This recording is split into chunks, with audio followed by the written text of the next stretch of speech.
Hello and welcome to the news on paceTV. My name is Stella Ene. A police corporal attached to Isheri Osun Police Division in Lagos State who allegedly shot a woman to death on Wednesday the 16th of September 2015 at the Isheri Osun area of the state has been arraigned at the Abuja Magistrate Court in Lagos. paceTV's Muinat Oladipupo completes the rest of the story. The 16th of September 2015 will remain fresh in the memory of Godwin Sunday Udoh, a day his wife, a mother of four's life, was abruptly cut short by a trigger-happy police corporal for allegedly refusing to part with 200 naira. Udoh sustained severe injuries for which he is still receiving medical treatment. As soon as I entered the motor and my wife, I had a gunshot twice. And before I knew, my lower jaw was open and my right hand here was cut. I now had my children shouting, "Mommy is dying, Mommy is dying." That day that she was killed, she was coming with her family and the husband and the little child and the little baby Elijah when she was shot. And meanwhile, Corporal Aremu was arraigned before an Abuja Chief Magistrate Court Monday. This case has drawn attention of activists from different groups, prompting calls for a speedy hearing of the case. We need to come together to see how the judicial process will take its course. We want to follow up this matter to make sure that justice is done. The Akwa Ibom state government also sent a delegation to swing into action on the matter. Late Mrs. Udoh was an indigene of the whole-rich South state. We will not again allow the rights of our citizens to be trampled upon, either by the police or anybody for that matter.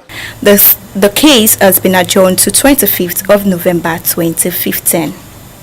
Muinat Oladipupo reporting for paceTV News. In respect to the charges for alleged false declaration of assets being faced by the President of the 8th Senate, Dr. Bukola Saraki, the Abuja Division of the Court of Appeal on Monday granted an indefinite adjournment in the suit filed by the Senator to stop the federal government from opening its case against him before the Code of Conduct Tribunal.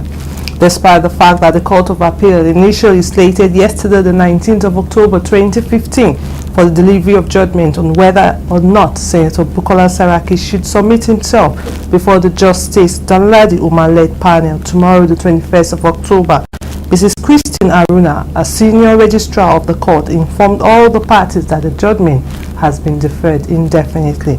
Efforts by newsmen to confirm why the Justice More Aduming panel chose to postpone the judgment were fruitless, as the main entrance to the court was kept under lock and key.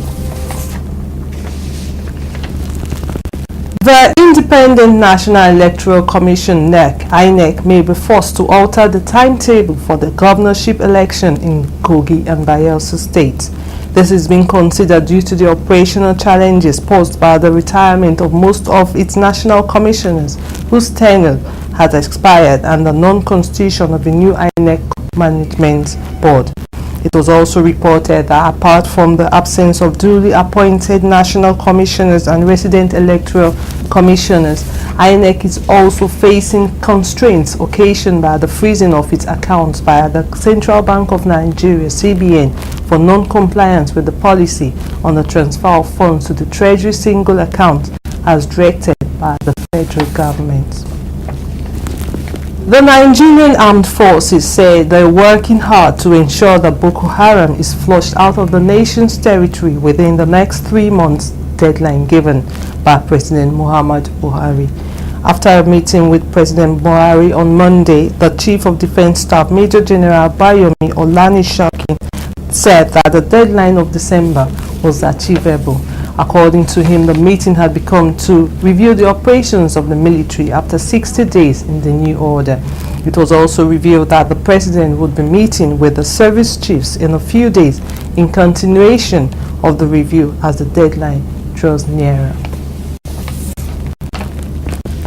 And on the foreign scene, Canada has voted in its first new leader in 10 years in a general election which handed Justin Trudeau of the Liberal Party as winner, with majority of votes leaving the incumbent Prime Minister Stephen Harper stunned. While speaking to supporters as the last few results trickled in, Trudeau said his win is what positive politics can do and that his supporters are the ones who have helped to make history and not just him. Harper, who has conceded defeat without hesitation, denying him a fourth term under his Conservative Party, says he would resign as party leader but would however remain in Parliament as a lawyer. He also added that he had no regrets as the party put everything and gave all they had during the election process, and thus the people of Canada have elected a Liberal government which his party have accepted in good faith. Coming up right after this break is business news. Don't go anywhere.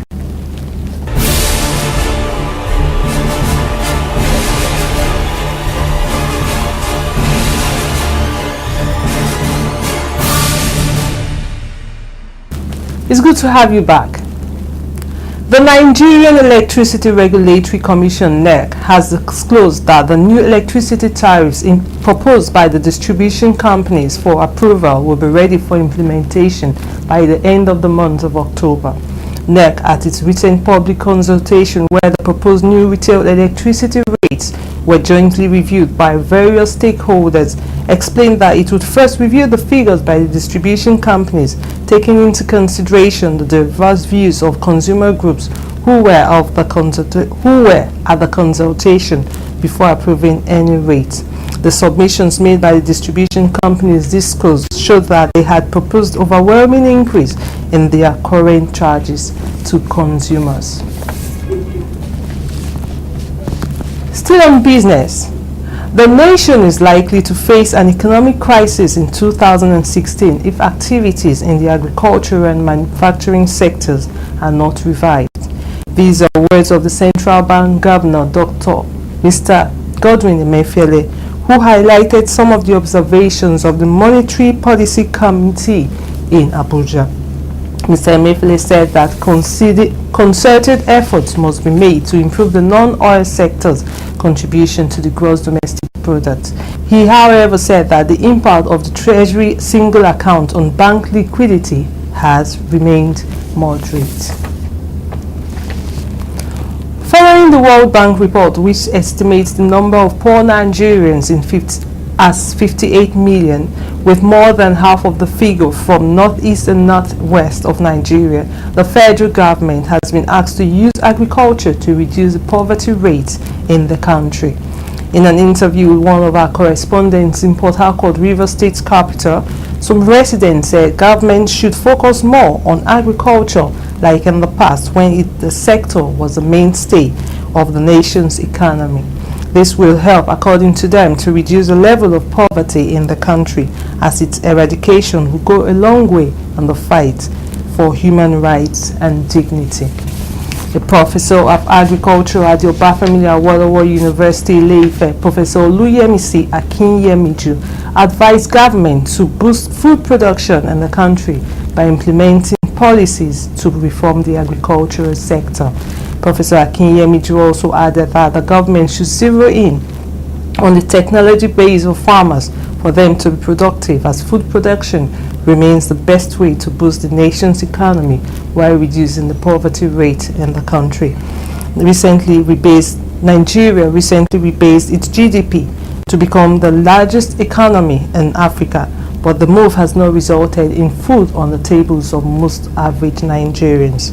According to the United Nations, the fight against poverty remains a core objective of the SDGs towards achieving the post-2015 developmental agenda. As before, palm produce, kernel, all this is not working again. If government will come back to all these things, they are not lost.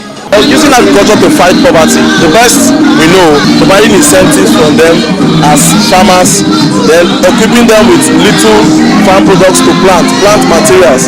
This will drive poverty from the rural areas because to a very good extent, the urban areas are developed. Consequently, it is better for government to zero in on the farmer to improve the technology base of the farmer so that the farmer can be more productive. The GDP associated with agriculture is about 20% of the national GDP. So, if you can improve agricultural production, you will in fact reduce poverty tremendously. Agriculture is the only way that can substitute the dwindling economy of Nigeria. As fuel is having crisis, agriculture is the only way to diversify the economy. And we are an agrarian nation, where agriculture can be practiced everywhere. You're still on the news on Pace TV. After this break, sports news comes your way.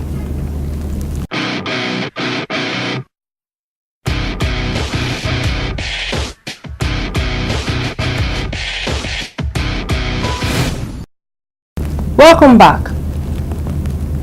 The Lagos State Cycling Association has announced that the annual Sadu Challenge will hold on Sunday, the 8th of November 2015 in Lagos. No fewer than 250 cyclists from 28 states of the Federation will take part in the race.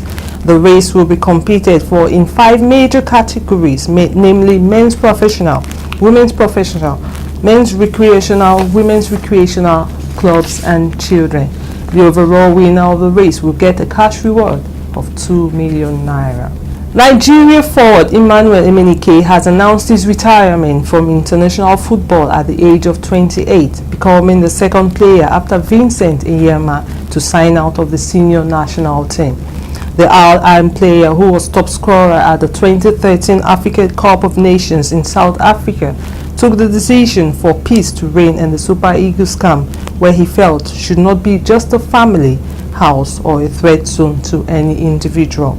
Emenike will be fondly remembered for his rib-cracking missile against Cote d'Ivoire in the quarter-final of the 2013 African Cup of Nations, where the Eagles saw 2-1 at the Royal Bafokeng Stadium, Rustenburg. Entertainment news comes right after this break. Stick around.